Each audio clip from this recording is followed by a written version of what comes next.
Et nous sommes en direct avec Rocco Contanto, secrétaire départemental CGPFO. Merci d'être avec nous au téléphone. D'abord, avez-vous des informations SGPFO, avez-vous des informations complémentaires sur cette attaque au couteau qui s'est déroulée en plein cœur de la capitale ce soir?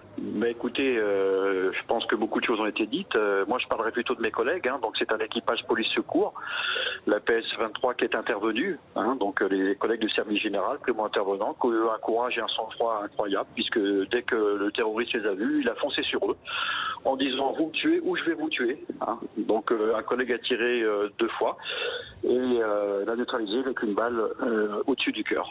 Donc, je rends hommage à ces collègues-là qui ne sont pas les plus formés pour intervenir de ce genre de situation. Et à chaque fois, ce sont toujours les collègues du service général qui sont confrontés en premier lieu au terrorisme.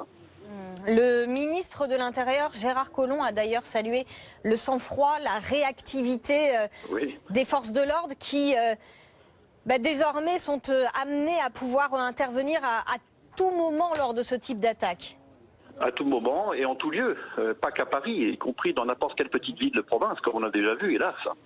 Bon, là, c'était un lieu assez touristique, puisque l'objectif de ce genre de terroriste, c'est de faire le plus de dégâts possible. D'abord sur des cibles molles, donc des passants, et ensuite, évidemment, dès qu'il a vu la police, il s'est jeté dessus, parce que je vous rappelle que les policiers, les forces de l'ordre et les gendarmes sont des cibles prioritaires des gens qui se revendiquent de Daesh. Que peut-on dire du mode opératoire? Une attaque à l'arme blanche, une attaque au couteau? Oui, ce sont les modes opératoires de ce qu'on peut appeler maintenant l'ubérisation du terrorisme.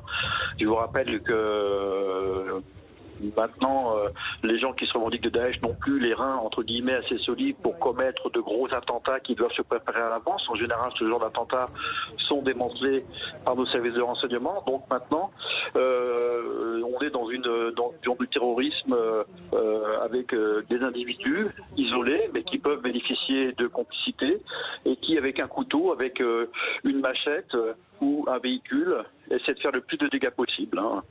On le voit sur les images en direct de Marion Delpierre, les forces de sécurité et vos collègues sont déployés sur place pour un périmètre de sécurité. Leur rôle ce soir est d'assurer la sécurité et sans doute aussi de rassurer.